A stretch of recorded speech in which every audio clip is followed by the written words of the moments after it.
ਪ੍ਰਭ ਜਲ ਕਉ ਅੰਤਰ ਤਿਲ ਲੋਚੈ। ਪ੍ਰਭ ਜਲ ਕੇ ਸਾਸ ਨਿਹਾਰੇ। ਇਹ ਪਾਵਨ ਪੌੜੀ ਧੰਨ ਗੁਰੂ ਰਾਮਦਾਸ ਜੀ ਦੀ ਚੌਥੀ ਅਸ਼ਟਪਦੀ ਨਟ ਨਰੈਣ ਰਾਗ ਦੇ ਅੰਦਰ ਉਚਾਰਨ ਕੀਤੀ ਹੋਈ ਉਸ ਦੀ 7ਵੀਂ ਪੌੜੀ ਹੈ। ਇਸ ਪਾਵਨ ਸ਼ਬਦ ਦੇ ਅੰਦਰ ਸੰਪੂਰਨ ਅਸ਼ਟਪਦੀ ਦੇ ਅੰਦਰ ਧੰਨ ਗੁਰੂ ਰਾਮਦਾਸ ਜੀ ਨੇ ਕਿਰਪਾ ਕੀਤੀ ਹੈ ਕਿ ਜਿਹੜਾ ਵੀ ਗੁਰਮੁਖ ਪਿਆਰਾ ਗੁਰਸਿੱਖ ਗੁਰੂ ਦੀ ਸ਼ਰਨ ਦੇ ਵਿੱਚ ਆ ਜਾਂਦਾ ਹੈ, ਗੁਰੂ ਫਿਰ ਆਪ ਕਿਰਪਾ ਕਰਦਾ ਹੈ। ਸ਼ਰਨ ਪਰੇ ਕੀ ਰਾਖੋ ਸ਼ਰਮਾ, ਸ਼ਰਨ ਪੈ ਦੀ ਆਪ ਰੱਖਿਆ ਕਰਦਾ ਹੈ, ਆਪ ਮੇਲ ਕਰਦਾ ਹੈ। ਫਿਰ ਇਸ ਦੇ ਲਈ ਗੁਰੂ ਮਹਾਰਾਜ ਜੀ ਨੇ ਇੱਕ ਦ੍ਰਿਸ਼ਟਾਂਤ ਦਿੱਤਾ ਸੀ, ਜਿਵੇਂ ਹਾਥੀ ਨੂੰ ਤੰਦੂਏ ਨੇ ਪਕੜ ਲਿਆ, ਉਸਨੇ ਗੁਰੂ ਦੀ ਸ਼ਰਨ ਲਈ ਅਕਾਲ ਪੁਰਖ ਵਾਹਿਗੁਰੂ ਨੂੰ ਯਾਦ ਕੀਤਾ ਤੇ ਉਸ ਪਰਮਾਤਮਾ ਨੇ ਇਸ ਹਾਥੀ ਦੀ ਰੱਖਿਆ ਕੀਤੀ, ਬਚਾਉਣਾ ਕੀਤਾ। ਧੰਨ ਗੁਰੂ ਮਹਾਰਾਜ ਜੀ ਨੇ ਕਿਰਪਾ ਕੀਤੀ ਸੀ। ਜਿਹੜੇ ਪ੍ਰਭੂ ਪਰਮਾਤਮਾ ਦੇ ਸੇਵਕ ਨੇ ਉਹ ਪਰਮਾਤਮਾ ਨੂੰ ਬੜੇ ਚੰਗੇ ਲੱਗਦੇ ਨੇ ਤੇ ਸੇਵਕ ਉਹ ਚੰਗੇ ਲੱਗਦੇ ਨੇ ਮਨ ਸ਼ਰਧਾ ਕਰ ਹਰ ਤਾਰੇ। ਜਿਹੜੇ ਮਨ ਦੇ ਵਿੱਚ ਸ਼ਰਧਾ ਕਰਕੇ ਉਸ ਪ੍ਰਭੂ ਪਰਮਾਤਮਾ ਸੱਚੇ ਸਤਿਗੁਰ ਦੇ ਨਾਮ ਨੂੰ ਧਾਰਨ ਕਰਕੇ ਰੱਖਦੇ ਨੇ, ਕਿਉਂਕਿ ਉਸ ਪ੍ਰਭੂ ਪਰਮਾਤਮਾ ਨੂੰ ਸ਼ਰਧਾ ਵਾਲੀ ਭਗਤੀ ਹੈ ਜਿਹੜੀ ਇਹ ਚੰਗੀ ਲੱਗਦੀ ਹੈ। ਮੇਰੇ ਪ੍ਰਭ ਸ਼ਰਧਾ ਭਗਤ ਮਨ ਭਾਵੇ। ਪਰਮਾਤਮਾ ਨੂੰ ਭਗਤੀ ਚੰਗੀ ਤਾਂ ਲੱਗਦੀ ਹੈ, ਪਰ ਸ਼ਰਧਾ ਵਾਲੀ ਭਗਤੀ ਇਹਨਾਂ ਜਿਹੜੀ ਉਹ ਚੰਗੀ ਲੱਗਦੀ ਹੈ। ਧੰਨ ਗੁਰਬਾਣੀ ਦੇ ਅੰਦਰ ਗੁਰੂ ਮਹਾਰਾਜ ਜੀ ਨੇ ਬੜਾ ਸੁੰਦਰ ਦ੍ਰਿਸ਼ਟਾਂਤ ਦਿੱਤਾ ਹੈ। ਬੱਧਾ ਚੱਟੀ ਜੋ ਭਰੇ, ਨਾ ਗੁਣ ਨਾ ਉਪਕਾਰ। ਬੱਧਾ ਚੱਟੀ, ਕਿਤੇ ਵੱਜ ਗਿਆ ਹੈ, ਫਸ ਗਿਆ, ਕਿਤੇ ਚੋਰੀ ਕੀਤੀ ਹੈ ਜਾਂ ਕਿਸੇ ਦੇ ਕੋਈ ਹੋਰ ਗੁਨਾਹ ਕੀਤਾ ਹੈ, ਉਹ ਵੱਜ ਗਿਆ, ਫਸ ਗਿਆ।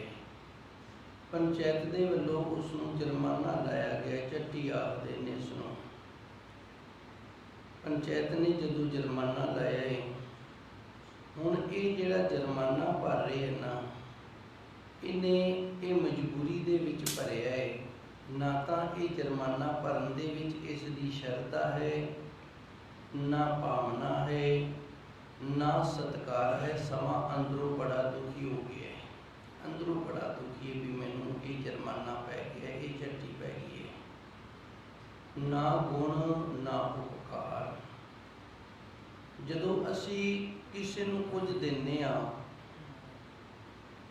ਤੇ ਉੱਥੋਂ ਸਾਨੂੰ ਕੁਝ ਗੁਣ ਪ੍ਰਾਪਤ ਹੁੰਦਾ ਹੈ, ਫਿਰ ਦਿੰਦੇ ਹਾਂ, ਐਵੇਂ ਨਹੀਂ ਦਿੰਦੇ। ਜਿਵੇਂ ਮਾਸਟਰ ਦੇ ਕੋਲੋਂ ਬੱਚੇ ਕੁਝ ਸਿੱਖਦੇ ਨੇ, ਉਹਨੂੰ ਫੀਸ ਦਿੰਦੇ ਨੇ, ਉਹਨਾਂ ਨੂੰ ਉਸ ਫੀਸ ਦੇ ਬਦਲੇ ਗੁਣ ਪ੍ਰਾਪਤ ਹੋ ਰਿਹਾ, ਵਿਦਿਆ ਪ੍ਰਾਪਤ ਹੋ ਰਹੀ ਹੈ। ਨਾ ਗੁਣ, ਇਹ ਹੁਣ ਵਿਚਾਰੇ ਨੂੰ ਚੱਟੀ ਪੈ ਗਈ ਹੈ, ਇਸ ਤੋਂ ਇਹਨੂੰ ਕੋਈ ਗੁਣ ਵੀ ਨਹੀਂ ਮਿਲੇਗਾ। ਜੇ ਆਖੀ ਨਾ ਵੀ ਕੋਈ ਗੁਣ ਸਿੱਖਿਆ ਇਹਨੇ ਤੇ ਗੁਣ ਦੇ ਬਦਲੇ ਕੁਝ ਇਹਨੇ ਮਾਇਆ ਪੈਸਾ ਧਨ ਜਿਹੜਾ ਉਹ ਦਿੱਤਾ, ਗੁਣ ਵੀ ਨਹੀਂ ਸਿੱਖੇ। ਨਾ ਉਪਕਾਰ, ਤੇ ਜਾਂ ਫਿਰ ਅਸੀਂ ਕਿਸੇ ਦਾ ਭਲਾ ਕਰਨ ਦੇ ਲਈ ਮਾਇਆ ਖਰਚਦੇ ਹਾਂ। ਦੋ ਤਰੀਕਿਆਂ ਦੇ ਵਿੱਚ ਮਾਇਆ ਖਰਚੀ ਜਾਂਦੀ ਹੈ, ਦੋ ਤਰੀਕਿਆਂ ਦੇ ਵਿੱਚ ਸੇਵਾ ਕੀਤੀ ਜਾਂਦੀ। ਸੇਵਾ ਕਹਿ ਲਓ, ਮਾਇਆ ਕਹਿ ਲਓ, ਕਿਉਂਕਿ ਸੇਵਾ ਜਿਹੜੀ ਤਨ ਮਨ ਤੇ ਧਨ, ਇਹ ਤਿੰਨ ਚੀਜ਼ਾਂ ਨਾਲ ਕੀਤੀ ਜਾਂਦੀ। ਤਨ ਨਾਲ ਵੀ ਕੀਤੀ ਜਾਂਦੀ ਹੈ, ਮਨ ਨਾਲ ਵੀ ਕੀਤੀ ਜਾਂਦੀ ਹੈ ਤੇ ਧਨ ਨਾਲ ਵੀ ਕੀਤੀ ਜਾਂਦੀ ਹੈ। ਜਿਹੜੀ ਤਨ ਦੀ ਸੇਵਾ ਹੈ ਉਸ ਦੇ ਨਾਲ ਕਿਸੇ ਨੂੰ ਸੰਭਾਲਣਾ, ਜਿਹੜੀ ਮਨ ਦੀ ਸੇਵਾ ਹੈ ਮਨ ਦੇ ਨਾਲ ਯਾਦ ਕਰਨਾ, ਧਨ ਦੀ ਸੇਵਾ ਹੈ ਕਿਸੇ ਦੇ ਉੱਤੇ ਉਹਦੇ ਭਲੇ ਦੇ ਲਈ ਪੈਸਾ ਖਰਚ ਕਰਨਾ, ਉਹਦੇ ਸੁੱਖ ਦੇ ਲਈ ਪੈਸਾ ਖਰਚ ਕਰਨਾ। ਇਹ ਤਿੰਨ ਤਰੀਕਿਆਂ ਦੇ ਨਾਲ ਕੀਤਾ ਗਿਆ ਧਨ ਖਰਚੇ। ਜਿਹੜਾ ਤਿੰਨ ਤਰੀਕੇ ਨੇ ਜਿਹੜੇ ਇਹ ਸੇਵਾ ਦੇ ਵਿੱਚ ਆਉਂਦੇ ਨੇ, ਮਨ ਧਨ ਤੇ ਧਨ।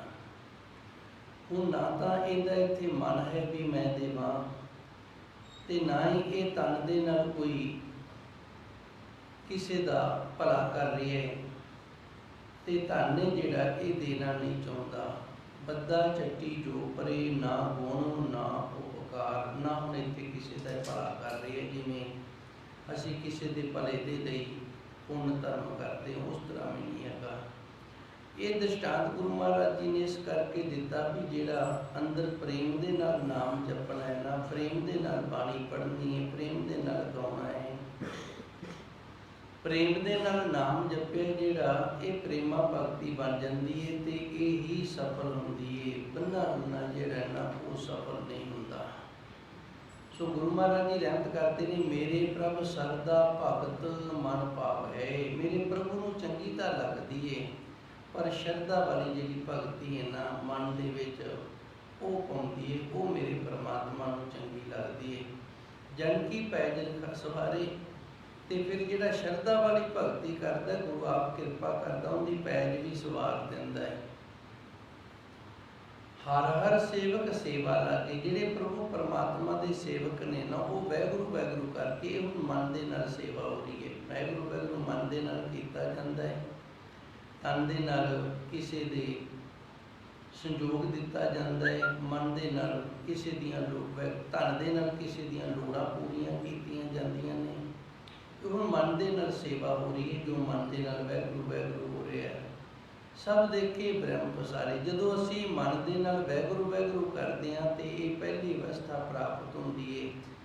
ਜਿਤਨਾ ਵੀ ਪਸਾਰਾ ਅਸੀਂ ਵੇਖ ਰਹੇ ਹਾਂ, ਫਿਰ ਸਾਨੂੰ ਲੱਗਦਾ ਵੀ ਇਹ ਸਾਰਾ ਪਸਾਰਾ ਪਰਮਾਤਮਾ ਦਾ ਹੈ। ਜਦੋਂ ਸਾਰਾ ਪਸਾਰਾ ਪਰਮਾਤਮਾ ਦਾ ਲੱਗਦਾ ਹੈ, ਫਿਰ ਅਸੀਂ ਕਿਸੇ ਨੂੰ ਵੀ ਮਾੜਾ ਨਹੀਂ ਆਖਦੇ, ਕਿਉਂਕਿ ਸਾਰਾ ਪਰਮਾਤਮਾ ਦਾ ਬਣਾਇਆ ਹੋਇਆ ਹੈ। ਭਾਵੇਂ ਉਹ ਸੱਪ ਹੈ, ਭਾਵੇਂ ਸ਼ੇਰ ਹੈ, ਭਾਵੇਂ ਹੋਰ ਕਿਸੇ ਤਰ੍ਹਾਂ ਦਾ ਉਹ ਕੀੜਾ ਮਕੌੜਾ ਸਾਡਾ ਨੁਕਸਾਨ ਕਰਨ ਵਾਲਾ ਹੈ, ਪਰ ਫਿਰ ਸਾਨੂੰ ਉਹ ਬੁਰਾ ਨਹੀਂ ਲੱਗਦਾ, ਕਿਉਂਕਿ ਸਾਡੇ ਅੰਦਰ ਦੀ ਭਾਵਨਾ ਇਹ ਬਣ ਗਈ ਹੈ ਕਿ ਸਾਰਾ ਕੁਝ ਉਸ ਵਾਹਿਗੁਰੂ ਦਾ ਬਣਾਇਆ ਹੈ ਤੇ ਉਸ ਨੇ ਆਪਣੀ ਮੌਜ ਦੇ ਵਿੱਚ ਬਣਾਇਆ ਹੈ। ਕਹਿੰਦੇ ਨੇ ਮੁਸਲਮਾਨ ਧਰਮ ਦੇ ਵਿੱਚ ਇੱਕ ਔਰਤ ਹੋਈ ਹੈ, ਉਸ ਦਾ ਨਾਂ ਸੀ ਅੰਬਾ। ਇਹ ਬਚਪਨ ਤੋਂ ਹੀ ਯਤੀਮ ਹੋ ਗਈ। ਸਾਰਾ ਪ੍ਰਸੰਗ ਤਾਂ ਬੜਾ ਲੰਮਾ ਹੈ। ਪ੍ਰਭੂ ਪਰਮਾਤਮਾ ਦੀ ਬੰਦਗੀ ਸਿਮਰਨ ਦੇ ਵਿੱਚ ਲੱਗ ਗਈ ਹੈ। ਬਸ ਇੱਥੋਂ ਸ਼ੁਰੂ ਕਰ ਲੈਂਦੇ ਹਾਂ ਆਪਾਂ। ਸਾਖੀ ਕਾਫੀ ਲੰਮੀ, ਇਸ ਦੀ ਜੀਵਨ ਬੜਾ ਲੰਮਾ ਹੈ। ਬੜੇ ਸੰਘਰਸ਼ ਦੇ ਵਿੱਚੋਂ ਲੰਘੀ ਹੈ। ਜਿਵੇਂ ਮੀਰਾ ਬਾਈ ਨਾ ਬੜੇ ਕਸ਼ਟਾਂ ਦੇ ਵਿੱਚੋਂ, ਬੜੇ ਸੰਘਰਸ਼ਾਂ ਦੇ ਵਿੱਚੋਂ ਲੰਘ ਕੇ ਤੇ ਫਿਰ ਪਾਕ ਹੋ ਕੇ ਉਸ ਪ੍ਰਭੂ ਪਰਮਾਤਮਾ 'ਚ ਅਭੇਦ ਹੋਈ ਸੀ। ਇਹ ਇੱਕ ਵਾਰੀ ਨਾ ਹੱਜ ਕਰਨ ਵਾਸਤੇ ਜਾਂਦੀ ਹੈ। ਹੱਜ ਕਰਨ ਵਾਸਤੇ ਜਾਂਦੀ ਹੈ ਤੇ ਤੁਰੀ ਜਾਂਦੀ ਹੈ। ਕੀ ਦੇਖਦੀ ਹੈ? ਅੱਗੇ ਇੱਕ ਕੁੱਤੀ ਹੈ, ਉਸਦੇ ਕੁਝ ਬੱਚੇ ਨੇ। ਕਿਉਂਕਿ ਪ੍ਰਭੂ ਪਰਮਾਤਮਾ ਪਤਾ ਨਹੀਂ ਕਿਹੜੇ ਰੂਪ ਦੇ ਵਿੱਚ ਸਾਨੂੰ ਪੇਪਰ ਪਾ ਦੇ। ਜਿਵੇਂ ਬੱਚੇ ਨੂੰ ਨਹੀਂ ਨਾ ਪਤਾ ਹੁੰਦਾ ਪੇਪਰ ਵਿੱਚ ਕਿਹੜਾ ਕੁਐਸਚਨ ਆਏਗਾ, ਉਵੇਂ ਅਸੀਂ ਵੀ ਨਹੀਂ ਕਹਿ ਸਕਦੇ ਕਿ ਪਰਮਾਤਮਾ ਸਾਨੂੰ ਇਹ ਸਵਾਲ ਪਾ ਕੇ ਤੇ ਇਸ ਸਵਾਲ ਤੋਂ ਸਾਨੂੰ ਪਾਸ ਕਰੇਗਾ ਜਾਂ ਫੇਲ ਕਰੇਗਾ, ਇਹ ਨਹੀਂ ਕਹਿ ਸਕਦੇ। ਉਸ ਪਰਮਾਤਮਾ ਨੇ ਇਹਦੇ ਅੱਗੇ ਇੱਕ ਪੇਪਰ ਰੱਖ ਦਿੱਤਾ, ਪਰਚਾ ਰੱਖ ਦਿੱਤਾ, ਬੜਾ ਕੌਤਕ ਵਰਤਾਇਆ। ਇੱਕ ਕੁੱਤੀ, ਉਹਦੇ ਨਿੱਕੇ ਨਿੱਕੇ ਬੱਚੇ ਨੇ। ਇਹ ਭੁੱਖ ਤੇ ਪਿਆਸ ਦੇ ਨਾਲ ਇਤਨੀ ਦੁਰਬਲ ਹੋ ਚੁੱਕੀ ਹੈ ਕਿ ਇਹਦੇ ਥਣਾਂ ਦੇ ਵਿੱਚੋਂ ਦੁੱਧ ਨਹੀਂ ਆ ਰਿਹਾ ਤੇ ਬੱਚੇ ਵੀ ਸਹਿਕ ਰਹੇ ਨੇ, ਕੁੱਤੀ ਵੀ ਪਿਆਸ ਤੋਂ ਸਹਿਕ ਰਹੀ ਹੈ। ਇਹਨੇ ਨਿਗਾਹ ਮਾਰੀ, ਥੋੜੀ ਦੂਰ ਤੇ ਉਸਨੂੰ ਖੂਹ ਦਿਸਿਆ। ਹੁਣ ਖੂਹ ਤਾਂ ਦਿਸ ਗਿਆ, ਪਰ ਖੂਹ ਦੇ ਵਿੱਚੋਂ ਪਾਣੀ ਕਿਵੇਂ ਕੱਢਿਆ ਜਾਵੇ? ਕਹਿੰਦੇ ਨੇ ਇਹਨੇ ਇੱਕ ਯਤਨ ਕਰਕੇ ਨਾ ਖੂਹ ਦੇ ਵਿੱਚੋਂ ਪਾਣੀ ਕੱਢ ਕੇ ਤੇ ਇਸ ਕੁੱਤੀ ਨੂੰ ਪਿਆਇਆ। ਕੁੱਤੀ ਜਿਹੜੀ ਹੈ ਪਾਣੀ ਪੀ ਕੇ ਟੈਕ ਦੇ ਵਿੱਚ ਆਈਏ। ਕਤੂਰਿਆਂ ਨੇ ਦੁੱਧ ਚੁੰਗਿਆ, ਸਾਰੇ ਟੈਕ ਦੇ ਵਿੱਚ ਹੋ ਗਏ ਨੇ।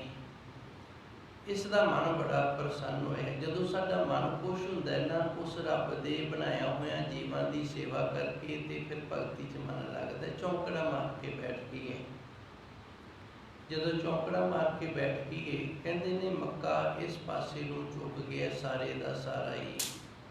ਤੇ ਕਾਜੀ ਮਲਾਣੇ ਬੜੇ ਹੈਰਾਨ ਹੋਏ ਨੇ ਕਿ ਲੋਕੀ ਤਾਂ ਇਹਦੇ ਅੱਗੇ ਝੁਕਣ ਵਾਸਤੇ ਆਉਂਦੇ ਨੇ ਤੇ ਅੱਜ ਇਹ ਪਤਾ ਨਹੀਂ ਕਿਹਦੇ ਅੱਗੇ ਝੁਕਿਆ। ਚਲੋ ਚੱਲ ਕੇ ਵੇਖਦੇ ਹਾਂ। ਜਦੋਂ ਉਸ ਪਾਸੇ ਨੂੰ ਗਏ ਨੇ ਤੇ ਅੱਗੇ ਹੋਰ ਬੜਾ ਕੌਤਕ ਵੇਖਦੇ ਨੇ। ਇੱਕ ਔਰਤ ਬੈਠੀ ਹੈ, ਨੌਜਵਾਨ ਬੀਬੀ ਹੈ। ਇਸ ਦੇ ਕੋਲ ਸਾਰੇ ਹੀ ਖੂਨਕਾਰ ਤੇ ਰਹਿਮ ਦਿਲ ਸਾਰੇ ਇਕੱਠੇ ਬੈਠੇ ਨੇ। ਭਾਵ ਵਿੱਚ ਹੀ ਸ਼ੇਰ ਬੈਠਾ ਹੈ, ਵਿੱਚ ਹੀ ਮਿਰਗ ਹਿਰਨ ਬੈਠੇ ਨੇ, ਵਿੱਚ ਹੀ ਹੋਰ ਮਾਸਾਹਾਰੀ ਜੀਵ ਸਾਰੇ ਇਕੱਠੇ ਇਸ ਦੇ ਚੁਗਿਰਦੇ 'ਚ ਬੈਠੇ ਨੇ ਤੇ ਇਹਨੇ ਚੌਂਕੜਾ ਮਾਰਿਆ ਪ੍ਰਭੂ ਪਰਮਾਤਮਾ ਦੀ ਬੰਦਗੀ 'ਚ ਲੱਗੀ ਹੈ।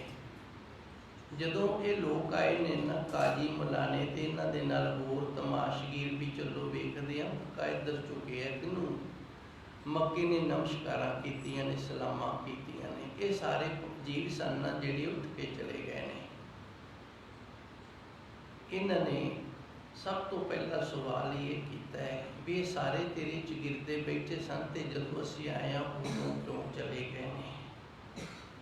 ਇਸ ਨੇ ਬੜਾ ਸੁੰਦਰ ਉੱਤਰ ਦਿੱਤਾ ਹੈ। ਕਹਿੰਦੀ ਤੁਹਾਡੇ ਅੰਦਰ ਉਸ ਪ੍ਰਭੂ ਪਰਮਾਤਮਾ ਦਾ ਇਹ ਜਿਹੜਾ ਬਣਾਇਆ ਹੋਇਆ ਪਸਾਰਾ ਹੈ ਨਾ ਉਹ ਅਵਸਥਾ ਪ੍ਰਾਪਤ ਨਹੀਂ ਹੋਈ। ਮੇਰੇ ਖਿਆਲ ਅੱਜ ਗੱਲ ਸਮਝ ਆਈ ਹੋਣੀ ਹੈ। ਉਸ ਪਰਮਾਤਮਾ ਨੇ ਜਿਹੜਾ ਸਾਰਾ ਪਸਾਰਾ ਬਣਾਇਆ ਨਾ, ਸਾਰੇ ਜੀਵ ਜੰਤ ਬਣਾਏ ਨੇ, ਉਹ ਅਵਸਥਾ ਪ੍ਰਾਪਤ ਨਹੀਂ ਹੋਈ। ਜਿੱਦਣ ਇਹ ਅਵਸਥਾ ਪ੍ਰਾਪਤ ਹੋ ਗਈ ਨਾ ਉਦਣ ਫਿਰ ਜਿਵੇਂ ਬੁੱਢਣ ਸ਼ਾਹ ਦੀਆਂ ਬੱਕਰੀਆਂ ਸ਼ੇਰ ਚਾਰਿਆ ਕਰਦਾ ਸੀ ਨਾ ਤੇ ਤੁਹਾਡੀਆਂ ਬੱਕਰੀਆਂ ਵੀ ਸ਼ੇਰ ਹੀ ਚਾਰੇਗਾ। ਇਹ ਬ੍ਰਹਮ ਪਸਾਰੇ ਵਾਲੀ ਪਹਿਲੀ ਅਵਸਥਾ ਹੈ। ਹਰ ਹਰ ਸੇਵਕ ਸੇਵਾ ਲਾਗੇ। ਜਦੋਂ ਵਾਹਿਗੁਰੂ ਵਾਹਿਗੁਰੂ ਦਾ ਜਾਪ ਕਰਦੇ ਆ ਇਸ ਸੇਵਾ ਦੇ ਵਿੱਚ ਲੱਗ ਜਾਂਦੇ ਨੇ। ਸਭ ਦੇਖੇ ਬ੍ਰਹਮ ਪਸਾਰੇ ਤੇ ਅੰਦਰ ਦੀ ਪਹਿਲੀ ਅਵਸਥਾ ਇਹ ਬਣ ਜਾਂਦੀ ਹੈ ਸਾਰੇ ਪਾਸੇ ਬ੍ਰਹਮ ਦਾ ਹੀ ਪਸਾਰ ਦਿਸਣ ਲੱਗ ਜਾਂਦਾ। ਕਿਸੇ ਨਾਲ ਵਿਤਕਰਾ ਪੈ ਭਾਵ ਨਹੀਂ ਰਹਿੰਦਾ। ਏਕ ਪੁਰਖ ਇੱਕ ਨਦਰੀ ਆਵੇ। ਇੱਕੋ ਹੀ ਅਕਾਲ ਪੁਰਖ ਵਾਹਿਗੁਰੂ ਪਰਿਪੂਰਨ ਪੂਰਨ ਰੂਪ ਦੇ ਵਿੱਚ ਰੱਖਿਆ ਕਰਨ ਵਾਲਾ ਹੈ ਤੇ ਉਹ ਹੀ ਦਿਸਦਾ। ਹੁਣ ਦੂਜਾ ਦਿਸਦਾ ਹੀ ਕੋਈ ਨਹੀਂ। ਜਿਵੇਂ ਅਸੀਂ ਗਲੀ 'ਚ ਤੁਰੇ ਜਾਂਦੇ ਹੋਈਏ ਨਾ ਤੇ ਸਾਨੂੰ ਕੁੱਤਾ ਪੈ ਜੇ ਤੇ ਸਾਨੂੰ ਫਿਰ ਉੱਥੇ ਰੱਬ ਨਹੀਂ ਦਿਸਦਾ, ਨਾ ਹੀ ਗੁਰੂ ਦਿਸਦਾ। ਕੀ ਦਿਸਦਾ? ਗਲੀ ਦੇ ਵਿੱਚ ਪਏ ਇੱਟੇ ਰੋੜੇ ਦਿਸਦੇ ਨੇ। ਅਸੀਂ ਛੇਤੀ ਨਾਲ ਉਹ ਚੁੱਕਦੇ ਹਾਂ। ਅਸੀਂ ਤੁਰੇ ਜਾਂਦੇ ਹਾਂ, ਅਚਨਚੇਤ ਕੋਈ ਕੁੱਤਾ ਸਾਨੂੰ ਤੁਰੇ ਜਾਂਦੇ ਉਹਨੂੰ ਪੈ ਗਿਆ ਤੇ ਅਸੀਂ ਅਡੋਲ ਨਹੀਂ ਹੈਗੇ। ਸਾਡੇ ਅੰਦਰ ਨਿਰਭੈਤਾ ਨਹੀਂ ਹੈਗੀ। ਅਸੀਂ ਡਰ ਗਏ ਹਾਂ ਤੇ ਡਰ ਜਿਹੜਾ ਇਹ ਰੱਬ ਤੋਂ ਸਾਨੂੰ ਦੂਰ ਲੈ ਜਾਂਦਾ, ਗੁਰੂ ਤੋਂ ਸਾਨੂੰ ਦੂਰ ਲੈਂਦਾ। ਅਸੀਂ ਫਿਰ ਭੱਜ ਕੇ ਇੱਟਾ ਰੋੜਾ ਵੱਟਾ ਚੱਕਦੇ ਹਾਂ ਵੀ ਇਹਦੇ ਮਾਰਾਂਗੇ। ਪਰ ਜਦੋਂ ਏਕ ਪੁਰਖ ਇੱਕ ਨਦਰੀ ਆਵੇ, ਸਾਰਿਆਂ ਦੇ ਵਿੱਚ ਇੱਕ ਹੀ ਰੱਬ ਦਿਸੇ ਨਾ ਵੀ ਇਸ ਕੁੱਤੇ ਦੇ ਵਿੱਚ ਵੀ ਉਹੀ ਰੱਬ ਹੈ ਜਿਹੜਾ ਮੈਨੂੰ ਭੌਂਕ ਰਿਹਾ ਹੈ। ਸਭ ਏਕਾ ਨਦਰ ਨਿਹਾਰੇ ਤੇ ਉਹ ਪ੍ਰਭੂ ਪਰਮਾਤਮਾ ਰਹਿਮਤ ਕਰਦਾ ਹੈ। ਫਿਰ ਸਾਰਿਆਂ ਨੂੰ ਜਦੋਂ ਇੱਕੋ ਹੀ ਨਿਗਾਹ ਦੇ ਨਾਲ ਵੇਖਣ ਲੱਗ ਜਾਈਦਾ ਹੈ ਇਹ ਦੂਜੀ ਅਵਸਥਾ ਪ੍ਰਾਪਤ ਹੋ ਜਾਂਦੀ ਹੈ। ਮਹਾਤਮਾ ਬੁੱਧ ਜੀ ਜਾ ਰਹੇ ਸਨ, ਅੱਗੇ ਉਂਗਲੀ ਮਾਰ ਸੀ। ਕਿਸੇ ਨੇ ਆਖਿਆ ਇੱਧਰ ਨਾ ਜਾਓ ਜੀ, ਇਹ ਜਾਣ ਵਾਲਿਆਂ ਨੂੰ ਵੱਢ ਦਿੰਦਾ ਹੈ, ਮਾਰ ਦਿੰਦਾ ਹੈ। ਤੇ ਮਹਾਤਮਾ ਬੁੱਧ ਕਹਿੰਦੇ ਕੋਈ ਨਹੀਂ, ਜਿੱਥੇ ਇਤਨੇ ਮਰੇ ਨੇ ਉੱਥੇ ਜੇ ਅਸੀਂ ਵੀ ਮਰ ਜਾਵਾਂਗੇ ਤੇ ਫਿਰ ਕਿਹੜਾ ਧਰਤੀ ਸੁੰਨੀ ਹੋ ਜਾਏਗੀ। ਕਹਿੰਦੇ ਨੇ ਉਂਗਲੀ ਮਾਰ ਤੋਂ ਕੁਹਾੜਾ ਨਹੀਂ ਸੀ ਚੁੱਕਿਆ ਗਿਆ। ਜਦੋਂ ਕੁਹਾੜਾ ਚੁੱਕਣ ਲੱਗਾ ਤੇ ਇਹਨਾਂ ਨੇ ਇੱਕ ਅਕਾਲ ਪੁਰਖ ਵਾਹਿਗੁਰੂ ਦਾ ਸਹਾਰਾ ਲਿਆ ਸੀ। ਸਾਡੀ ਤਰ੍ਹਾਂ ਡਰ ਕੇ ਨਾ ਭੱਜਿਆ ਸੀ ਤੇ ਨਾ ਕੋਈ ਟਾਹਣੀ ਛੋਟੀ ਡਾਂਗ ਚੱਕੀ ਸੀ, ਕੁਝ ਨਹੀਂ ਸੀ ਚੱਕਿਆ। ਅੰਦਰ ਕੇਵਲ ਪਰਮਾਤਮਾ ਨੂੰ ਸੰਭਾਲਣਾ ਕੀਤਾ ਸੀ, ਵਾਹਿਗੁਰੂ ਨੂੰ ਸੰਭਾਲਿਆ ਸੀ। ਤੇ ਜੋ ਮਹਾਤਮਾ ਬੁੱਧ ਦੇ ਅੰਦਰ ਦਾ ਵਾਹਿਗੁਰੂ ਰੱਬ ਸੀ ਉਹੀ ਉਂਗਲੀ ਮਾਰ ਦੇ ਅੰਦਰ ਰੱਬ ਸੀ। ਦੋਵੇਂ ਇੱਕ ਹੋ ਗਏ ਨੇ ਤੇ ਉਂਗਲੀ ਮਾਰੇ ਜਿਹੜਾ ਉਹਨੇ ਕੁਹਾੜਾ ਪਰਾਂ ਛੱਡ ਕੇ ਮਹਾਤਮਾ ਬੁੱਧ ਦੇ ਚਰਨ ਪਕੜ ਲਏ ਸਨ ਕਿ ਅੱਜ ਤੋਂ ਸਾਡੇ ਗੁਰੂ ਤੁਸੀਂ ਹੋ। ਇਹ ਤੁਕ ਦੇ ਅੰਦਰ ਗੁਰੂ ਮਹਾਰਾਜ ਜੀ ਇਸ ਤਰ੍ਹਾਂ ਦੱਸਦੇ ਨੇ, ਏਕਾ ਪੁਰਖ ਇੱਕ ਨਦਰੀ ਆਵੇ, ਸਭ ਏਕਾ ਨਦਰ ਨਿਹਾਰੇ। ਅੱਗੇ ਗੁਰੂ ਮਹਾਰਾਜ ਜੀ ਨੇ ਕਿਰਪਾ ਕੀਤੀ, ਹਰਿ ਪ੍ਰਭ ਠਾਕੁਰ ਰਵਿਆ ਸਭ ਠਾਈ, ਸਭ ਚੇਰੀ ਜਗਤ ਸਮਾਰੇ। ਜਗਤ ਦੇ ਵਿੱਚ ਜਿਤਨੇ ਵੀ ਨੇ ਨਾ ਸਾਰੇ ਉਸ ਦੇ ਸਿੱਖ ਨੇ। ਕੋਈ ਕਿਸੇ ਰੂਪ ਦੇ ਵਿੱਚ, ਕੋਈ ਕਿਸੇ ਰੂਪ ਦੇ ਵਿੱਚ ਹੈ, ਸਾਰੇ ਹੀ ਉਸ ਦੇ ਸਿੱਖ, ਉਸ ਦੇ ਪਰਮਾਤਮਾ ਤੋਂ ਸਿੱਖਿਆ ਲੈ ਰਹੇ ਨੇ। ਭਾਵੇਂ ਉਹ ਨਾਸਤਕ ਹੈ, ਭਾਵੇਂ ਆਸਤਕ ਹੈ, ਸਿੱਖਿਆ ਤੇ ਉਹਨੇ ਰੱਬ ਤੋਂ ਹੀ ਹੈ ਨਾ। ਆਪਣੇ ਆਪ ਤੋਂ ਅੰਦਰੋਂ ਕੋਈ ਨਹੀਂ ਸਿੱਖਦਾ। ਸਿਖਾਉਣ ਵਾਲਾ ਪਰਮਾਤਮਾ ਹੈ। ਉਸ ਪਰਮਾਤਮਾ ਨੇ ਉਹਨੂੰ ਨਾਸਤਕਤਾ ਹੀ ਸਿਖਾ ਦਿੱਤੀ, ਉਹ ਨਾਸਤਕ ਹੋ ਗਿਆ। ਉਸ ਪਰਮਾਤਮਾ ਨੇ ਉਹਨੂੰ ਗਿਆਨ ਸਿਖਾ ਦਿੱਤਾ, ਉਹ ਗਿਆਨਵਾਨ ਹੋ ਗਿਆ। ਉਸ ਵਾਹਿਗੁਰੂ ਨੇ ਉਸ ਨੂੰ ਬੰਦਗੀ ਸਿਮਰਨ ਵਾਲਾ ਰਸਤਾ ਵਿਖਾ ਦਿੱਤਾ ਤੇ ਉਹ ਇਹ ਕਰਨਾ ਸਿੱਖ ਗਿਆ ਹੈ। ਹਰ ਪ੍ਰਭ ਠਾਕੁਰ ਰਵਿਆ ਸਭ ਠਾਈ, ਸਭ ਚੇਰੀ ਜਗਤ ਸੰਭਾਰੇ, ਸਾਰਿਆਂ ਨੂੰ ਸੰਭਾਲ ਰਿਹਾ ਹੈ। ਆਪ ਦਇਆਲ ਦਇਆ ਦਾਨ ਦੇਵੇ, ਸੰਭਾਲ ਉਹ ਸਾਰਿਆਂ ਨੂੰ ਰਿਹਾ ਹੈ, ਸਾਰਿਆਂ ਨੂੰ ਆਪਣੇ ਗੁਣ ਦੇ ਰਿਹਾ, ਕਿਉਂਕਿ ਸਾਰੇ ਗੁਣ ਉਸ ਦੇ ਨੇ। ਜੇ ਨਾਸਤਕਤਾਈ ਵਾਲਾ ਗੁਣ ਇਹ ਵੀ ਹੁੰਦਾ ਹੈ, ਪਰ ਜਿੰਦੇ ਤੇ ਉਹ ਦਇਆ ਕਰਦਾ ਹੈ ਨਾ, ਉਹਨੂੰ ਦਇਆ ਦਾ ਦਾਨ ਦੇ ਦਿੰਦਾ, ਉਹ ਧਾਰਮਿਕ ਹੋ ਜਾਂਦਾ। ਦਇਆ ਤੋਂ ਬਿਨਾਂ ਮਨੁੱਖ ਧਾਰਮਿਕ ਨਹੀਂ ਹੋ ਸਕਦਾ। ਜਿਸ ਮਨੁੱਖ ਦੇ ਅੰਦਰ ਦਇਆ ਨਹੀਂ, ਉਹ ਧਾਰਮਿਕ ਨਹੀਂ ਹੈਗਾ। ਇੱਥੇ ਕਿਤੇ ਇਹ ਨਾ ਸਮਝ ਲੈਣਾ ਵੀ ਜਿਹੜਾ ਦੂਜਿਆਂ ਨੂੰ ਪਿਆਰ ਕਰਦਾ ਇਕੱਲਾ ਉਹ ਹੀ ਧਾਰਮਿਕ ਹੈ, ਉਹਦੇ ਅੰਦਰ ਹੀ ਦਇਆ ਨਹੀਂ। ਇਹ ਜਿਹੜਾ ਕੁਝ ਕਰਨ ਵਾਲਾ ਹੈ, ਭਾਵੇਂ ਉਹ ਪਿਆਰ ਕਰਦਾ ਹੈ ਤੇ ਭਾਵੇਂ ਉਹ ਘੂਰ ਕੱਪ ਕਰਦਾ ਹੈ, ਉਹਦੇ ਅੰਦਰ ਦੀ ਹਾਲਤ ਹੈ ਨਾ ਜਿਹੜੀ, ਉਹ ਵੇਖਣੀ ਪਏਗੀ। ਇੱਕ ਉਦਾਹਰਨ ਦੇ ਨਾਲ ਦੱਸਦੇ ਹਾਂ, ਜਿਵੇਂ ਡਾਕਟਰ ਹੈ, ਹੁਣ ਛੁਰੀ ਡਾਕਟਰ ਦੇ ਹੱਥ ਦੇ ਵਿੱਚ ਵੀ ਹੈ ਤੇ ਸਾਡਾ ਚੀਰ ਫਾੜ ਉਸ ਨੇ ਵੀ ਕਰਨਾ ਹੈ, ਪਰ ਇਹ ਜੋ ਸਾਡਾ ਚੀਰ ਫਾੜ ਕਰਦਾ ਹੈ ਨਾ, ਇਹ ਸਾਡੇ ਭਲੇ ਦੇ ਲਈ ਕਰਦਾ ਹੈ। ਤੇ ਇੱਕ ਜਿਹੜਾ ਰਸਤੇ ਤੇ ਜਾਂਦਿਆਂ ਨੂੰ ਛੁਰੀ ਦੇ ਨਾਲ ਕਤਲ ਕਰਨ ਵਾਲਾ ਹੈ, ਇਹ ਸਾਡੇ ਭਲੇ ਦੇ ਲਈ ਛੁਰੀ ਨਹੀਂ ਚਲਾ ਰਿਹਾ, ਇਹ ਸਾਡੇ ਬੁਰੇ ਦੇ ਲਈ ਛੁਰੀ ਚਲਾ ਰਿਹਾ। ਹੁਣ ਛੁਰੀ ਦੋਵਾਂ ਦੇ ਹੱਥ ਦੇ ਵਿੱਚ ਚਲਾਉਣ ਦਾ ਤਰੀਕਾ ਬਦਲ ਗਿਆ ਨਾ। ਇਸੇ ਤਰ੍ਹਾਂ ਧੰਨ ਗੁਰੂ ਮਹਾਰਾਜ ਜੀ ਰਹਿਮਤ ਕਰਦੇ ਨੇ, ਉਹ ਸੱਚੇ ਸਤਿਗੁਰ ਦਾ ਇੱਕ ਗੁਣ ਹੈ ਦਇਆ ਵਾਲਾ, ਜਿਸ ਨੂੰ ਉਹ ਦਇਆ ਵਾਲਾ ਗੁਣ ਦੇ ਦਿੰਦਾ ਹੈ, ਉਹ ਧਾਰਮਿਕ ਹੋ ਜਾਂਦਾ ਹੈ। ਵਿੱਚ ਪਾਥਰ ਕੀਰੇ ਕਾਰੇ, ਉਹ ਪ੍ਰਭੂ ਪਰਮਾਤਮਾ ਨੇ ਰੋਜੀ ਸਾਨੂੰ ਸਾਰਿਆਂ ਨੂੰ ਦਿੱਤੀ ਹੈ, ਇਹ ਉਸ ਦੀ ਰਹਿਮਤ ਤੇ ਕਿਰਪਾ ਹੈ। ਸਾਰਿਆਂ ਨੂੰ ਰੋਜੀ ਰੋਟੀ ਦੇ ਰਿਹਾ, ਪਰ ਹੈ ਨਾ ਅਸੀਂ ਧਰਮ ਦੇ ਵਿੱਚ ਇਹਨੂੰ ਇਸ ਤਰ੍ਹਾਂ ਸਮਝਣਾ ਹੈ, ਧਰਮ ਨਹੀਂ ਛੱਡਣਾ, ਰੋਜੀ ਰੋਟੀ ਦੇ ਪਿੱਛੇ ਆਪਣੇ ਧਰਮ ਦੇ ਵਿੱਚ ਪੱਕਿਆਂ ਰਹਿਣਾ ਹੈ, ਕਿਉਂਕਿ ਉਹ ਪ੍ਰਭੂ ਪਰਮਾਤਮਾ ਸਾਨੂੰ ਸਾਰਿਆਂ ਨੂੰ ਦੇਣ ਵਾਲਾ ਹੈ। ਅੰਤਰਵਾਸ ਬਹੁਤ ਮੁਸਕਾਈ, ਪ੍ਰਭੂਲਾ ਮਿਰਗ ਸੰਗਾਰੇ। ਫਿਰ ਗੁਰੂ ਮਹਾਰਾਜ ਜੀ ਨੇ ਇੱਕ ਦ੍ਰਿਸ਼ਟਾਂਤ ਦਿੱਤਾ ਹੈ ਮਿਰਗ ਦਾ। ਜਿਵੇਂ ਮਿਰਗ ਦੇ ਅੰਦਰ ਕਸਤੂਰੀ ਹੈ, ਪਰ ਉਹ ਆਪਣੇ ਅੰਦਰ ਦੀ ਕਸਤੂਰੀ ਨੂੰ ਛੱਡ ਕੇ ਤੇ ਬਾਹਰ ਝਾੜੀਆਂ ਦੇ ਵਿੱਚ ਮੂੰਹ ਮਾਰਦਾ ਫਿਰਦਾ ਨਾ, ਸਿੰਘ ਮਾਰਦਾ ਫਿਰਦਾ। ਉਸੇ ਤਰ੍ਹਾਂ ਅਸੀਂ ਆਪਣੇ ਅੰਦਰੋਂ ਪ੍ਰਭੂ ਪਰਮਾਤਮਾ ਦੀ ਖੋਜ ਕਰਨੀ ਹੈ, ਭਾਲ ਕਰਨੀ ਹੈ, ਉਸ ਨੂੰ ਵਾਹਿਗੁਰੂ ਨੂੰ ਅੰਦਰੋਂ ਲੱਭਣਾ ਹੈ। ਬਾਹਰ ਝਾੜੀਆਂ ਦੇ ਵਿੱਚ ਮੂੰਹ ਨਹੀਂ ਮਾਰਨਾ। ਬਣ ਬਣ ਢੂੜ ਢੂੜ ਫਿਰ ਥਾਕੀ, ਗੁਰ ਪੂਰੇ ਘਰ ਨਿਸਤਾਰੇ। ਜੰਗਲ ਦੇ ਵਿੱਚ ਲੱਭਦਿਆਂ ਥੱਕ ਜਾਈਦਾ, ਪਰ ਜਦੋਂ ਪਰਿਪੂਰਨ ਗੁਰੂ ਦੀ ਪ੍ਰਾਪਤੀ ਹੋ ਜਾਂਦੀ ਹੈ ਨਾ, ਗੁਰੂ ਮਿਲ ਜਾਂਦਾ, ਤੇ ਫਿਰ ਘਰ ਦੇ ਵਿੱਚ ਹੀ ਸਾਨੂੰ ਰੱਬ ਦੀ ਪ੍ਰਾਪਤੀ ਹੋ ਜਾਂਦੀ। ਹੁਣ ਗੁਰੂ ਮਹਾਰਾਜ ਜੀ ਨੇ ਇੱਥੇ ਨਿਰਣਾ ਦਿੱਤਾ ਵੀ ਗੁਰੂ ਕੌਣ ਹੈ। ਬਾਣੀ ਗੁਰੂ, ਗੁਰੂ ਹੈ ਬਾਣੀ, ਬਾਣੀ ਸਾਡਾ ਗੁਰੂ ਹੈ ਤੇ ਗੁਰੂ ਨੂੰ ਹੀ ਅਸੀਂ ਬਾਣੀ ਮੰਨਣਾ ਹੈ। ਵਿੱਚ ਬਾਣੀ ਅੰਮ੍ਰਿਤ ਸਾਰੇ ਜਿਹੜੇ ਸੁੱਖ ਨੇ, ਆਨੰਦ ਨੇ, ਇਹ ਬਾਣੀ ਦੇ ਵਿੱਚੋਂ ਹੀ ਸਾਨੂੰ ਪ੍ਰਾਪਤ ਹੁੰਦੇ ਨੇ। ਗੁਰਬਾਣੀ ਕਹੇ ਸੇਵਕ ਜਨ ਮਾਨੇ, ਅਸੀਂ ਸੇਵਕ ਗੁਰਸਿੱਖ ਬਣ ਕੇ ਤੇ ਗੁਰਬਾਣੀ ਦੀ ਗੱਲ ਨੂੰ ਮੰਨਣਾ, ਗੁਰਬਾਣੀ ਨੂੰ ਮੰਨਣਾ ਹੈ। ਪ੍ਰਤੱਖ ਗੁਰੂ ਨਿਸਤਾਰੇ, ਗੁਰਬਾਣੀ ਸਾਨੂੰ ਪ੍ਰਗਟ ਰੂਪ ਦੇ ਵਿੱਚ, ਪ੍ਰਤੱਖ ਰੂਪ ਦੇ ਵਿੱਚ ਤਾਰ ਲਵੇਗੀ, ਸਾਡਾ ਭਲਾ ਹੋ ਜਾਏਗਾ। ਸਭ ਹੈ ਬ੍ਰਹਮ, ਬ੍ਰਹਮ ਹੈ ਪਸਰਿਆ, ਮਨ ਬੀਜਿਆ ਖਵਾਰੇ। ਸਾਰੇ ਪਾਸੇ ਬ੍ਰਹਮ ਦਾ ਪਸਾਰਾ ਹੈ, ਤੇ ਬ੍ਰਹਮ ਦੇ ਪਸਾਰੇ ਦੇ ਵਿੱਚ ਅਸੀਂ ਜਿਹੜਾ ਕੁਝ ਵੀ ਜੀਵਨ ਦੇ ਵਿੱਚ ਕਰ ਰਹੇ ਹਾਂ ਨਾ, ਦੁੱਖ ਹੈ ਤੇ ਭਾਵੇਂ ਸੁੱਖ ਹੈ, ਉਹ ਸਾਡੇ ਮਨ ਦਾ ਬੀਜਿਆ ਹੋਇਆ ਹੈ। ਜੇ ਮਨ ਨੇ ਦੁੱਖ ਬੀਜੇ ਨੇ ਤੇ ਦੁੱਖ ਉਗਣਗੇ। ਬਾਬਾ ਫਰੀਦ ਜੀ ਦਾ ਬੜਾ ਸੁੰਦਰ ਫਰਮਾਨ ਆਉਂਦਾ ਹੈ,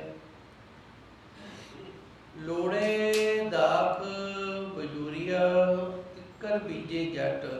ਬੀਜਦਾ ਤੇ ਕਿੱਕਰ ਹੈ, ਤੇ ਚਾਹੁੰਦਾ ਕਿ ਮੈਨੂੰ ਬਜੌਰ ਦੇਸ਼ ਦੀਆਂ ਜਿਹੜੀਆਂ ਦਾਖਾਂ ਨੇ ਨਾ, ਇਹ ਪ੍ਰਾਪਤ ਹੋਣ। ਇਹ ਨਹੀਂ ਹੋਏਗਾ। ਕਿੱਕਰ ਬੀਜੇਗਾ ਤੇ ਮਿੱਤਰਾ ਤੈਨੂੰ ਕੰਡੇ ਮਿਲਣਗੇ, ਕੰਡੇ ਤੇਰੇ ਬਚਣਗੇ। ਹੰਡੇ ਉੱਨ ਕਤਾਇਦਾ, ਪੈਂਦਾ ਲੋੜੇ ਪੱਟ। ਕੱਤ ਤੇ ਰਿਹਾ ਭੇਡਾਂ ਦੀ ਉੱਨ, ਤੇ ਇਹ ਆਖਦਾ ਵੀ ਇਹ ਰੇਸ਼ਮ ਦੇ ਕੱਪੜੇ ਬਣ ਜਾਣ, ਰੇਸ਼ਮ ਦੀਆਂ ਤਾਰਾਂ ਧਾਗੇ ਬਣ ਜਾਣ, ਤੇ ਮੈਂ ਰੇਸ਼ਮੀ ਜਿਹੜੀ ਪੋਸ਼ਾਕ ਹੈ ਨਾ ਉਹ ਧਾਰਨ ਕਰਾਂ। ਇਹ ਨਹੀਂ ਹੋਏਗਾ। ਜੇ ਕੱਤ ਤੋਂ ਉੱਨ ਰਿਹਾ ਹੈ ਤੇ ਫਿਰ ਉੱਨ ਦਾ ਹੀ ਵਸਤਰ ਜਿਹੜਾ ਤੈਨੂੰ ਉਹ ਮਿਲੇਗਾ, ਉੱਨ ਦਾ ਹੀ ਬਣਾਏਗਾ ਤੇ ਉੱਨ ਦਾ ਹੀ ਪਹਿਰੇਗਾ। ਜੇ ਰੇਸ਼ਮ ਦੇ ਨਾਲ ਕੰਮ ਕਰੇਗਾ ਫਿਰ ਰੇਸ਼ਮ ਦਾ ਮਿਲੇਗਾ, ਰੇਸ਼ਮ ਦਾ ਹੰਡਾਏਗਾ। ਮਨ ਬੀਜਿਆ ਖਵਾਰੇ, ਮਨ ਆਪਣਾ ਬੀਜਿਆ ਆਪ ਹੀ ਖਾਂਦਾ ਹੈ।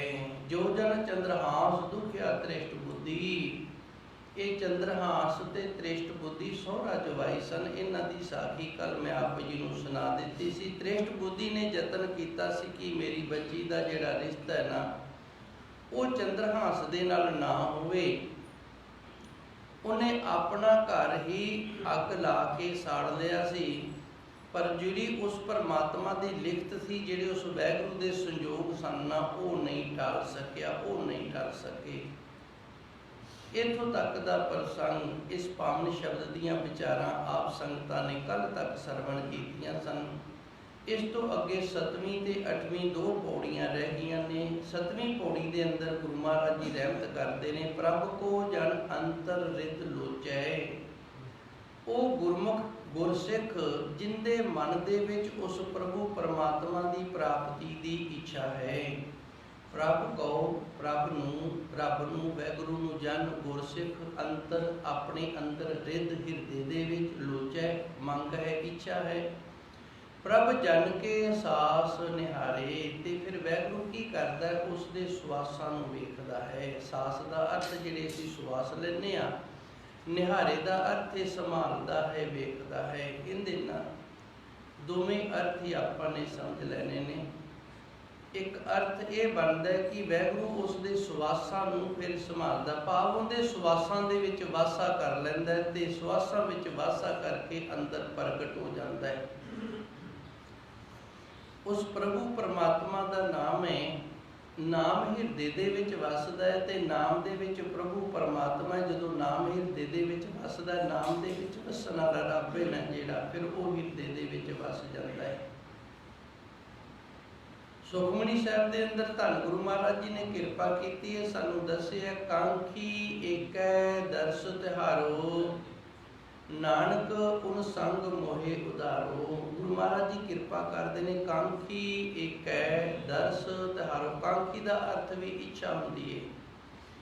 ਜਿਨ੍ਹਾਂ ਦੇ ਅੰਦਰ ਹੈ ਅਕਾਲ ਪੁਰਖ ਵਾਹਿਗੁਰੂ ਤੇਰੇ ਦਰਸ਼ਨਾਂ ਦੀ ਇੱਛਾ ਹੈ ਨਾ, ਨਾਨਕ ਉਨ ਸੰਗ ਮੋਹਿ ਉਧਾਰੋ। ਹੇ ਸੱਚੇ ਸਤਿਗੁਰ ਕਿਰਪਾ ਕਰ, ਮੈਨੂੰ ਉਹਨਾਂ ਦੀ ਸੰਗਤ ਦੇ ਵਿੱਚ ਲੈ ਜਾ ਤੇ ਮੇਰਾ ਉਹਨਾਂ ਦੀ ਸੰਗਤ ਦੇ ਵਿੱਚ ਜਾ ਕੇ ਭਲਾ ਹੋ ਜਾਵੇ। ਅਜੇ ਪ੍ਰਾਪਤੀ ਨਹੀਂ ਹੋਈ, ਕੇਵਲ ਅੰਦਰ ਇੱਛਾ ਇਹ ਕਿ ਪਰਮਾਤਮਾ ਮਿਲ ਜਾਵੇ, ਮੈਨੂੰ ਰੱਬ ਮਿਲ ਜਾਵੇ। ਇੱਛਾ ਕੀਤੀ ਹੈ, ਬੰਦਗੀ ਕਰ ਰਹੀ ਹੈ, ਸਿਮਰਨ ਕਰ ਰਹੀ ਹੈ, ਪਰ ਇੱਛਾ ਇਹ ਹੈ ਕਿ ਰੱਬ ਮਿਲੇ, ਵਾਹਿਗੁਰੂ ਮਿਲੇ।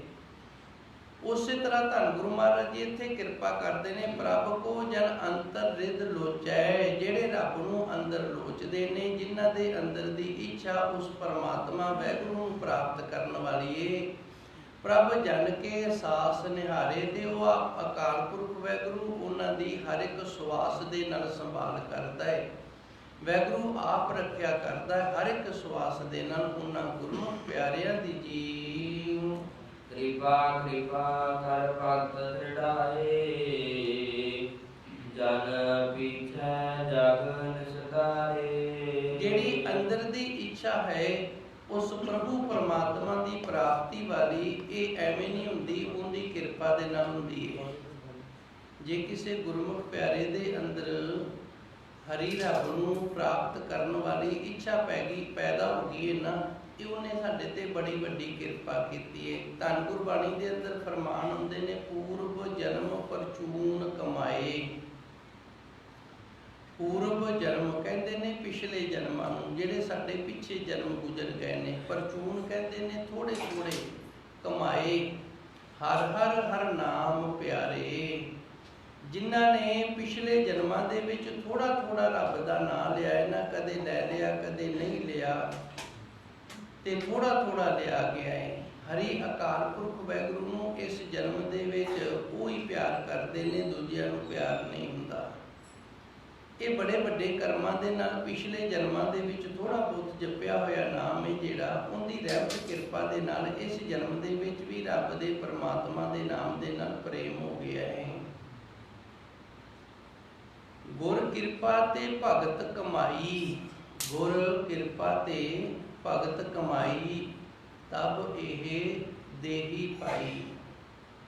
धन गुरु महाराज जी की पावन बाणी आखदी है एक तो गुरु की कृपा हो जाए ते एक जिहड़ी कमाई है ना वो भगती वाली कीती होवे, फिर ये मनुखा देह है जिहड़ी ये सानू दुबारे मिल जाती है भी तू फेल हो गया तो कोई नहीं, एक बारी होर कोशिश कर, एक बारी यतन होर कर ताकि तू पास हो जाए। इसका कई विद्वान ये भी अर्थ करते हैं कि गुर कृपा ते भगत कमाई तब ये मानस देही पाई, भी जे गुरु की कृपा तेरे ते हो जाए, तू गुरु की कृपा लै लवें ते भगती करन वाली कमाई वाले पासे लग जावे ते फिर तेरा जिहड़ा ये मनुखा शरीर है ना ये सफल होएगा, इहदा प्राप्त करन दा पाण दा लाह पाले जिहड़ा तैनूं फिर मिलेगा। सो धन गुरु जी रहमत करते हैं, प्रभ को जन अंतर रिद लोचे, जिहड़े उस प्रभु परमात्मा नूं प्राप्त करन वाली इच्छा वाले गुरमुख प्यारे ने ना, प्रभ जन के सास निहारे, वो वैगुरु उन्होंने हर एक सुआस दे नाल संभालदा, उन्होंने हर एक सुआस नूं वेखदा है, उन्होंने हर एक सुआस दे विच उस रब दा वासा हो गया। कृपा कृपा कर भगत दड़ाए, फिर उन्होंने बड़ी वड्डी कृपा उस वैगुरु दी उन्होंने भगती दे विच पक्कियां कर दिता है। भगत दड़ाए दा अर्थ हुंदा है पक्कियां करना, उन्होंने भगती दे विच पक्कियां कर दिता है। जन पीछे जग निस्तारे, ते वेखो उन्होंने पीछे होर भी किन्ने जगत के लोग ने ना जिहड़े उन्होंने उतार जाता, ये ना एक नैटवर्क बन जाता है, एक नैटवर्क बन जाता है।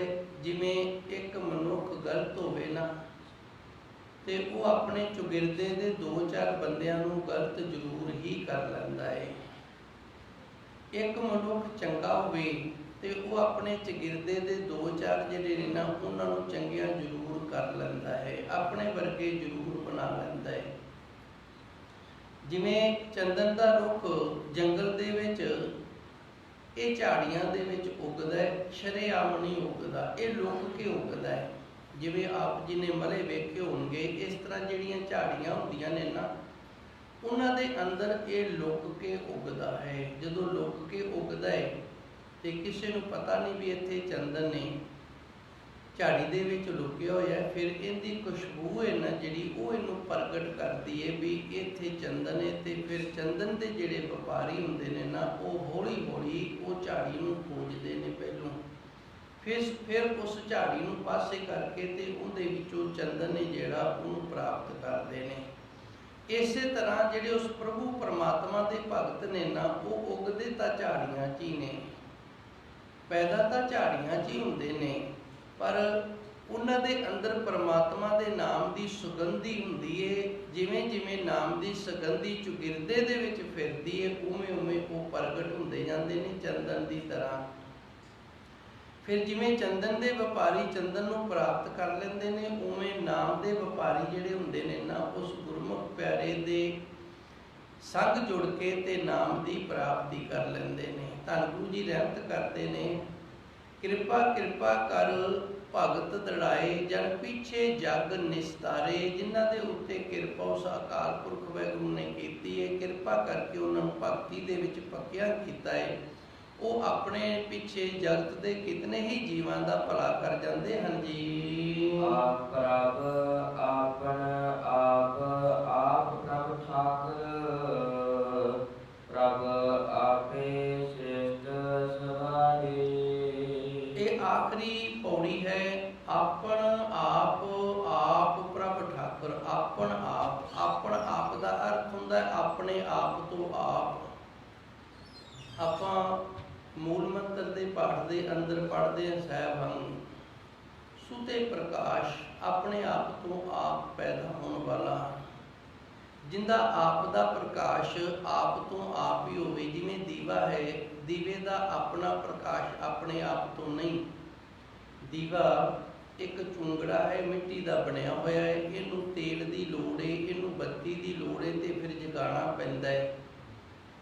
जे तेल मुक गया तो भी इनका प्रकाश खत्म हो जाना है, जे बत्ती सड़ गई है तो फिर भी इनका प्रकाश खत्म हो जाना है, जे चुंगड़ा टुट गया तो फिर भी इनका प्रकाश खत्म हो जाना है। दूसरा, जिस आसरे दे नाल प्रकाश हो रहा है ना ਉਹ ਆਸਰਾ ਹੀ ਇਹਦੇ ਥੱਲੇ ਹਨੇਰਾ ਬਣਾਈ ਬੈਠਾ ਜੇ। ਗੱਲ ਥੋੜੀ ਸਮਝਾਉਣ ਦਾ ਮੈਂ ਯਤਨ ਕਰਾਂਗਾ, ਸ਼ਾਇਦ ਗੱਲ ਪਕੜ ਦੇ ਵਿੱਚ ਆ ਜਾਵੇ। ਦੀਵਾ ਹੈ, ਬਲਬ ਹੈ, ਜਿਹੜੇ ਆਸਰੇ ਦੇ ਨਾਲ ਬਲਬ ਜੁੜਿਆ ਨਾ ਹੋਲਡਰ ਦੇ ਨਾਲ, ਉਸ ਹੋਲਡਰ ਦੇ ਕਰਕੇ ਹੀ ਇਸ ਬਲਬ ਦੇ ਪ੍ਰਕਾਸ਼ ਦੇ ਵਿੱਚ ਹਨੇਰਾ ਵੀ ਹੈਗਾ ਹੈ, ਜਿਹੜਾ ਇਹਦੇ ਪਿੱਛੇ ਇਹਦੇ ਆਸਰੇ ਕਰਕੇ ਹੀ ਪੈਦਾ ਹੋ ਰਿਹਾ ਹੈ। ਹੁਣ ਜਿੰਦੇ ਆਸਰੇ ਤੇ ਦੀਵਾ ਜਗ ਰਿਹਾ ਹੈ, ਉਸ ਆਸਰੇ ਦੇ ਨਾਲ ਥੱਲੇ ਹਨੇਰਾ ਭੁਗ ਰਿਹਾ ਹੈ। ਉਹ ਪ੍ਰਭੂ ਪਰਮਾਤਮਾ ਇਸ ਤਰ੍ਹਾਂ ਦਾ ਨਹੀਂ ਹੈਗਾ, ਉਹ ਸੁਤੇ ਪ੍ਰਕਾਸ਼ ਹੈ, ਉਹਨੂੰ ਕਿਸੇ ਆਸਰੇ ਦੀ ਲੋੜ ਨਹੀਂ। ਇਸ ਕਰਕੇ ਉਹਦੇ ਵਿੱਚ ਕਿਤੇ ਵੀ ਹਨੇਰਾ ਨਹੀਂ, ਉਹਨੂੰ ਪ੍ਰਕਾਸ਼ ਸਰੂਪ ਆਖਿਆ ਜਾਂਦਾ ਹੈ।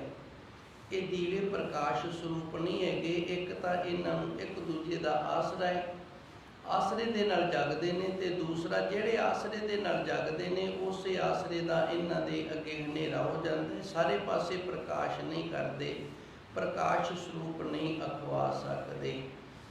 ਪਰ ਉਹ ਪ੍ਰਭੂ ਪਰਮਾਤਮਾ ਜਿਹੜਾ ਉਹ ਪ੍ਰਕਾਸ਼ ਸਰੂਪ ਹੈ, ਸੁਤੇ ਪ੍ਰਕਾਸ਼ ਹੈ, ਆਪਣੇ ਆਪ ਤੋਂ ਆਪ ਪ੍ਰਕਾਸ਼ ਹੋ ਰਿਹਾ, ਉਹਨੂੰ ਕਿਸੇ ਆਸਰੇ ਦੀ ਲੋੜ ਨਹੀਂ ਹੈਗੀ। ਆਪਣਾ ਆਪ ਪ੍ਰਭ ਠਾਕੁਰ, ਉਹ ਪ੍ਰਭੂ ਪਰਮਾਤਮਾ ਆਪਣੇ ਆਪ ਤੋਂ ਆਪ ਹੈ ਤੇ ਆਪਣੇ ਆਪ ਦਾ ਆਪ ਹੀ ਪ੍ਰਭਾਵਿਤ ਕਰਨ ਵਾਲਾ ਤੇ ਆਪ ਹੀ ਆਸਰਾ ਹੈ, ਉਹਨੂੰ ਦੂਜੇ ਆਸਰੇ ਦੀ ਲੋੜ ਨਹੀਂ।